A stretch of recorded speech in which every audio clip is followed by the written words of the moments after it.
نعمان بن بشیر رضی اللہ تعالیٰ عنہ روایت کرتے ہیں، فرمایا کہ اگر محمدی رنگ چڑھانا چاہتے ہو تو شرط یہ ہے کہ مسلمان، اور جب آپ چھوٹی برادری میں اور آ جاتے ہیں تو پھر رفقا، احباب، اعزاء، اقارب، دوست اور احباب، اس تحریک کے رفقا، وابستگان، یہ چھوٹے دائرے ہیں۔ آقا علیہ السلام جب بات کریں گے تو حضور کا قبیلہ تو پوری امت ہے، پھر پوری انسانیت ہے، پھر پوری کائنات ہے۔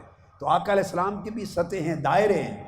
تو آقا علیہ السلام نے امت کے لیے فرمایا مثل المؤمنین فی توادہم و تراحمہم کمثل الجسد الواحد۔ مسلمان کی تعریف یہ ہے، مسلمان کی، کہ جو مسلمان ہیں وہ ایک دوسرے کے ساتھ محبت کرتے ہیں، اور اب یہ اصول کم سے کم رفقا اپنائیں، معتکفین اپنائیں، اراکین اور وابستگان اپنائیں، اس مشن سے، تحریک سے تعلق رکھنے والے اپنائیں، اپنے دوست احباب آپ کے وہ اپنائیں، جو تعلق رکھتے ہیں دنیا میں آپ کے ساتھ وہ اپنائیں۔ ان سب دائروں پر اس اصول کا اطلاق کرتے چلے جائیں، حتیٰ کہ سارے پاکستانی اپنائیں، پھر پوری امت مسلمہ کے افراد اپنائیں۔ ایک دائرے سے شروع کریں، پھر بڑھاتے چلے جائیں۔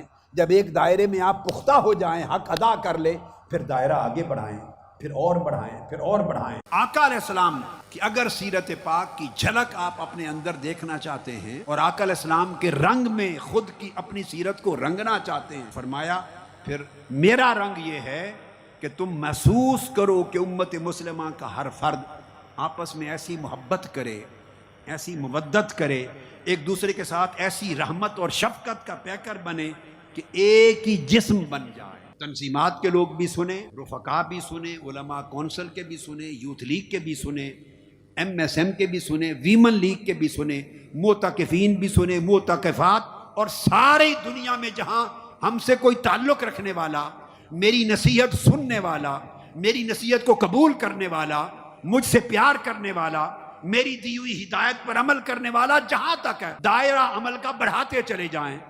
اصول یہ ہے کہ آقا نے فرمایا آپس میں تعلق، اے مسلمانوں، اے رفقا، اے دوست احباب، اے متعلقین، آپس میں تعلق تمہارا ایسے ہو کہ سارے مل کر ایک جسم کی طرح رہو۔ اذا اشتکا عضو منہ تداعی لہ سائر الاعضاء بالحمى والسہر۔ اگر جسم کے کسی ایک حصے کو تکلیف ہو، تھوڑا نکل آئے، زخم ہو جائے، تو درد سارے جسم کو ہوتی ہے۔ ہر دوسرا شخص آپ ہی کے جسم کا ایک عضو بن جائے۔ جس طرح عضو تنہا نہیں بے چین ہوتا، سارا جسم بے چین ہوتا ہے، اس طرح امت ہونے کا معنی یہ ہے کہ تنہا ایک شخص پریشان نہ ہو، پوری امت پریشان ہو، پوری ملت پریشان ہو، پوری تنظیم پریشان ہو، پورا گھرانہ پریشان ہو، رفقا کا پورا جسم پریشان ہو۔ یہ کیفیت اپنے اوپر وارد کریں تو آقا علیہ السلام نے فرمایا کہ سمجھیں آپ کا میرے ساتھ رشتہ قائم ہو۔ وہ یہ جو گھرانہ ہے منہاج القرآن، یہ جو غلامان مصطفیٰ کا، عاشقان رسول کا، یہ حضور کے غلاموں کا منہاج القرآن کے عنوان کے نیچے جو گھرانہ ہے، پوری دنیا میں کم سے کم اس دائرے سے تو شروع کرو۔ اور پاکستان جو ایک گھرانہ ہے، پاکستانیوں جو سن رہے ہیں، اس اپنے پاکستان کے گھرانے کے دائرے سے تو شروع کرو۔ محلہ ایک گھرانہ ہے تو پڑوسی کے دائرے سے تو شروع کرے۔ رشتہ دار گھرانہ ہے، ایک گھر دوسرا خونی رشتوں کے دائرے تک تو یہی درد محسوس کرو۔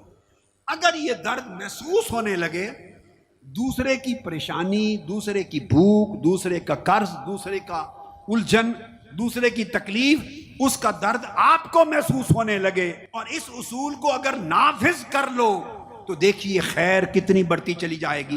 سمجھے کہ ہم نے آقا علیہ السلام کا رنگ اپنی زندگیوں پر چڑھا لیا۔